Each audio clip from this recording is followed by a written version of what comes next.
So I wanted to start with a Yoda quote that I think is relevant to our discussion today. It is, do or not do, there is no try. We've been in AI for over 2.5 years. I think it's time to stop talking about imagine. It is more about what are we doing and what are we learning from it. So that is going to be the focus of the discussion today between me and Jennifer, really talking about the work that we're doing at MedStar Health and what are the results that come out of that. So do you want to introduce yourself quickly? Yeah, sure. I'm Jennifer McCraw. I'm our Vice President of Enterprise Access and Digital Transformation with MedStar. Been there about 9 years. So. Well, I'm Imran Qureshi. I'm the CTO at b.well.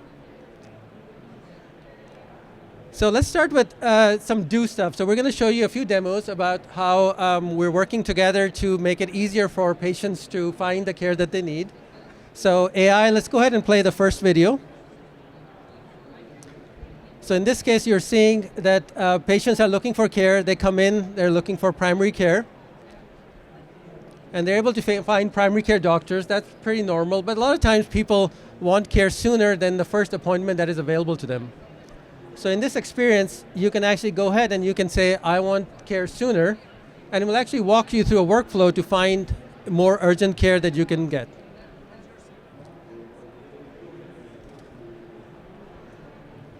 It goes through and asks you a few questions, and this way a patient is able to find care much faster than the appointment that they may have with their doctor. So you guys can, one of the challenges that all health systems have is how do we get care sooner for our patients? How did this change that? Yeah, sure. So many years ago, we invested in what we call our distributed care delivery network, right? Which is this idea that we have providers and care in multiple markets across our mid-Atlantic region. And it was really important to us that we create infrastructure and opportunities to access the full opportunity within the DCDN. What this does is it allows us to say, not just a one-for-one match or a specific provider that you have to search for, but be able to say, based on what you're searching for, let us offer all care modalities and opportunities that make sense for you, and that way we're really thinking about the distribution of how our patients are accessing care across the entire network. So it's really important for us, right? That was an investment that we made. We want to make sure we were utilizing it to the fullest. Cool. So we showed you primary care and how to find care sooner. One of the other challenges is specialty care. And in specialty care, it's really hard to find the right specialist that you should go see. So let's go ahead and play the next video. So in this case, a patient is able to go in and they're, in plain English, be able to say what are they looking for from a specialist. And it's able to match specialists much lower than just the high-level area of practice. It's able to go down into what are the specializations that they have and what areas can they really address so that the patients are connecting to the right specialist and not the wrong specialist. How did this change how the specialists adopted this functionality? Yeah, so specialties are hard. With all of our providers, sort of getting them on board with this concept of allowing patients to actually book themselves into their schedules is a tough one. It takes a lot of change management. I think, I know there's some physicians in the audience. I think when I approach a specialty group to talk about some of the technology we're bringing in, they want to hear one of two things. Either it's going to make your lives easier, or you won't even know we were there. I think what was great about this experience is that it made their lives easier. It helped them to make sure that patients were coming into their schedules in the most appropriate way. We were filling last minute slots on their schedules, and we really brought them into kind of the sausage making process. So, right, our providers want to ask 100 questions in terms of the protocols and the experience. Our patients want to answer 0. So it's our job to bring those two numbers closer together. I think within orthopedics specifically, we started with about 16 questions in the actual protocol process. We brought that down to 4. And so they were really excited about the opportunity to make sure we were matching the right patient, quote unquote, right patients with the right subspecialties, while making sure that the patients had an experience that made sense for themselves. So we're already seeing a lot of appointments booked, a lot of conversion, and the providers are really happy with the sort of appropriateness of the subspecialty matching that the patients are able to have. So in terms of the process, so one of the things that worked really well was us working together and really going through this flywheel of figuring out what works and what doesn't work with patients. So it starts with data, so collecting the data of what people are looking for, what answers they're getting, what is success or not. and then having the insights to figure out, like you said, how do we get from 12 questions to 4 questions? And that really feeds into the AI to start to figure out what is the right way to direct these patients to the care that they need. So running through this flywheel many, many times is what allowed us to really get to an experience that, like you said, doctors really like, and patients find that they can find the care that they need. So looking at some of the results, do you want to walk through some of the, okay. So looking at click-through rate, which is that people being able to click on a doctor that they want to make an appointment with. So without using the LLM technology versus using the LLM technology, we saw about a 77% increase in click-through rate using the LLM technology. Part of that is, when people go to look for doctors, they type in things that they understand, such as baby doctor. And if you try that in any provider search, you'll find that it will return you no results. By using the LLM technology, we're able to actually find them the appropriate doctors, even though they're asking the question in the language that they understand. So that results in much higher click-through rate. The next one is that some of the search terms that people are actually using, they actually end up in no results in many other places, but we're actually able to get about 60% results through that. And then in terms of the final, which is the increase in the bookings, we saw about a 50% increase in booking by using the AI technology. So as you guys were introducing AI into this experience, I'm sure as a health system you were kind of wary of that. What was your experience and what did you learn?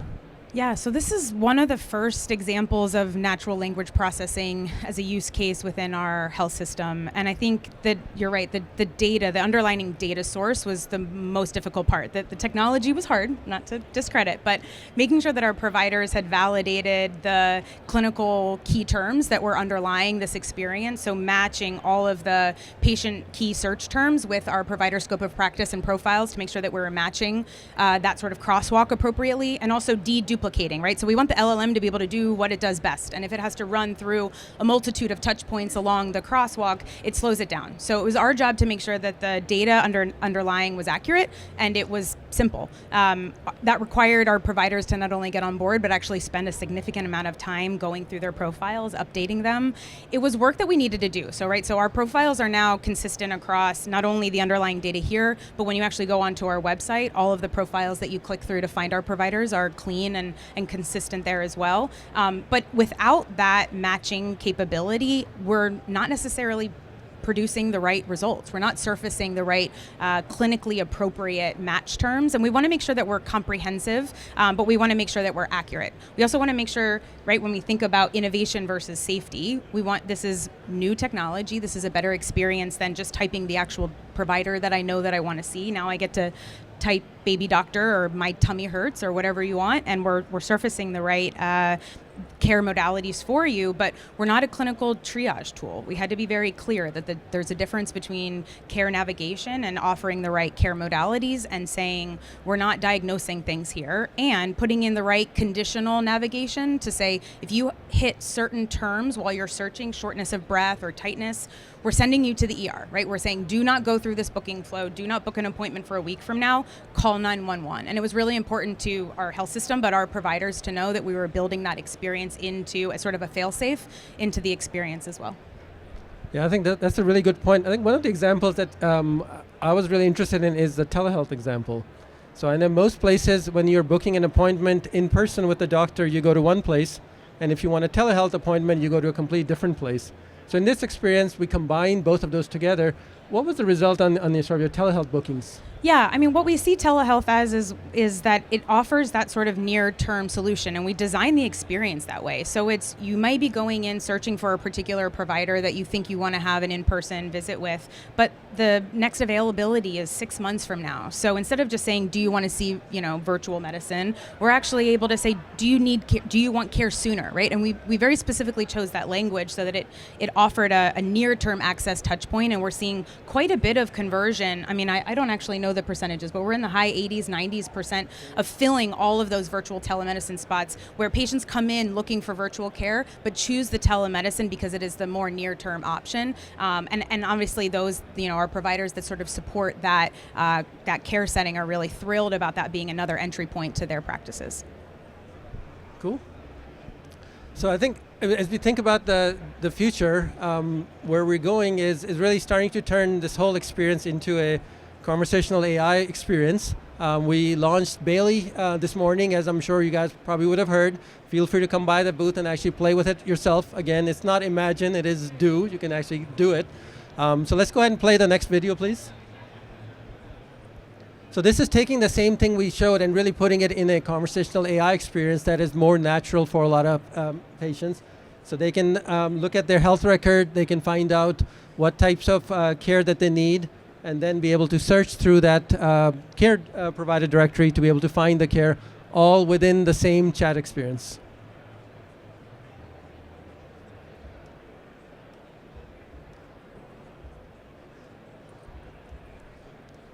And one of the things you'll see in here is how to get prepared for your appointments. So part of this is really creating a summary that you can take to your doctor so you can have a really informed discussion about your care rather than showing up and saying, I'm here, now what? So next video we're going to show is really one of the key challenges that health systems have is around call center costs, right? And through the chat experience, we can start to actually provide self-service experiences to consumers so they can start to do more of the things, not just schedule appointments, but things like ordering refills, checking on their prescription status, and things like that. So let's go ahead and play the next video.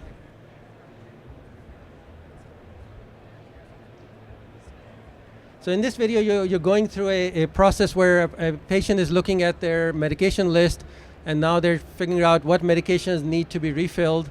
They're able to do the refill within the chat experience and also be able to check the status of their prescriptions for pickup.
So in summary, it provides you how patients can get self-service, get the care that they need, all within the confines of a health system that is providing the guidance.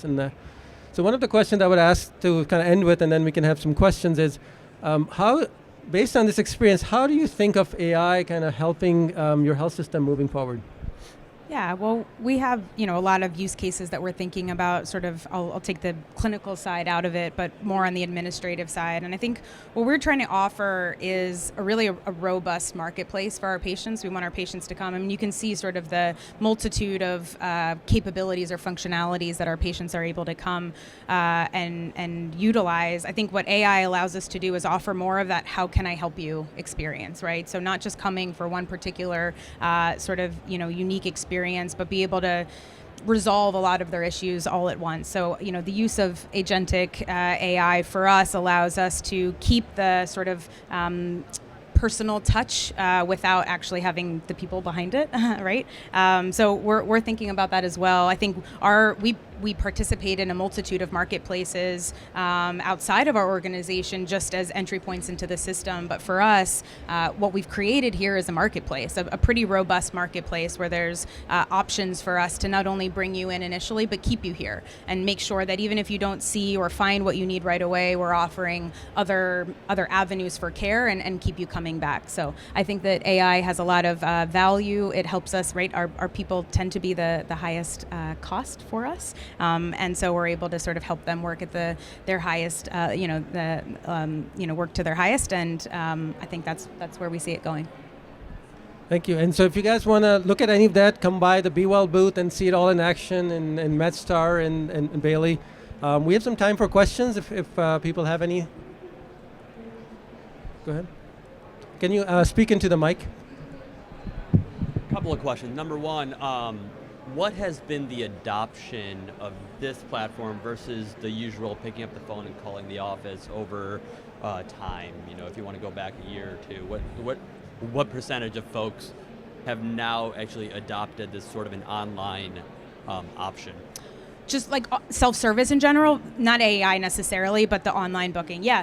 So right now for us, we have primary care, urgent care, and orthopedics as actual self-service booking. We are actually pretty high in the urgent care space. I think that's actually a market where people are pretty used to doing things online, sort of reserving your spot, if you will. So we're over 50% of all of the appointments coming in within urgent care are done online. We have a slightly lower, just under 10% within primary care, but I think that actually has a lot to do with sort of our near-term access options, right? When you come in, you don't necessarily want to book 6 months out, but we're thinking about avenues to make sure that we're able to retain those patients. And with orthopedics, we're actually seeing that tick up. It's newer for us, but we've seen pretty great conversion for that right now. And the actual, forget what we call the sort of statistic, but the ability for the patients to make sure that when they search, that we're actually providing them with the right care, what they're actually booking with in a shorter period of time has gone up significantly, and I think that experience helps the patients come back. So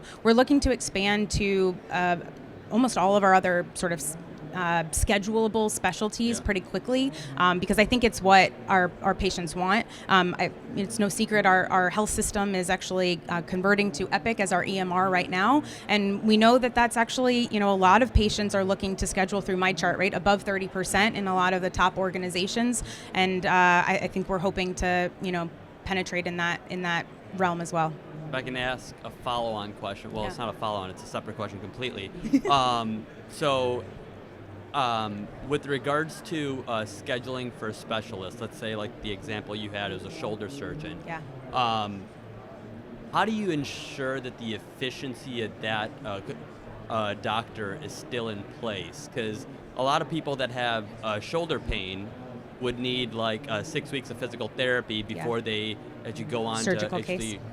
requiring surgery. Yep. So, is there a way that you're able to steer care so they see a non-operative sports medicine doctor as opposed to an actual shoulder surgeon? Yes, and that's a lot of what the protocol work is for, right? So we don't want the 100 questions. We want as close to 0 as possible, but focusing on body part so we get to the right subspecialty, and then whether or not you're a surgical case. So oftentimes patients are coming to us and they've been told that they need surgery. So we actually built that question into the protocol itself. Have you been told that you need surgery? It gives actually quite a bit of accuracy in terms of pointing us to the surgical cases versus not. And then we made sure when we first launched that we included a lot of our mid-level providers, right, or our sports med docs as a initial entree into this experience, because their access is better and they generally see everything. But making sure that we're very quickly identifying those who are surgical cases, pulling them out of the experience, and identifying a surgeon right away. So yeah, it's all about the protocol experience without making it too complicated. Great. Appreciate it. Great talk. And one thing that helped was really the iteration, looking at what is happening in the system, what people are looking for, and then figuring out how to adjust again and again. Any other questions? Go ahead. Hey, thank you so much for this. I'm more thinking high-level cost benefit. And so when you're implementing a technology like this, you want to make sure that it's not more than the problem that you're trying to solve as far as cost. And so could you talk a little bit about, without sharing any proprietary information, that you're reaping the benefit of that innovation?